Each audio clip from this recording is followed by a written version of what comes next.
Hi guys! Welcome to my vlog. I-flex na ko niya akong paniod to na salad nga nakapalit ko dito sa one chai. Kanang kompleto na siya na lettuce, na cucumber, na kuan, ganang cherry tomatoes, na cabbage nga purple, cabbage nga white, dun sa panang nadia, arugula man siguro na.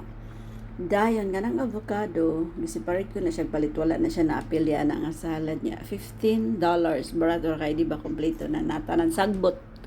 Unya kana siya guys, nana na siya ipakapil nga gibutang sa pouch nga balsamic vinegar. Mapili ra ka balsamic vinegar or sesame oil. So kung gipili is balsamic vinegar, then dire na ako gitimplahan sa balay, butahan na ako konting asin, ana. Then, di toppings din ako ng avocado. Di ba, lamig akong paniod to mga best friend.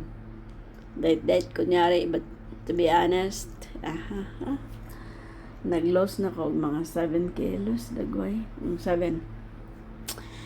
So no rice na dyan tani. Padayon rata sa ato ang goal para healthy living. So, lamig na cherry tomatoes. Ay, nahulog.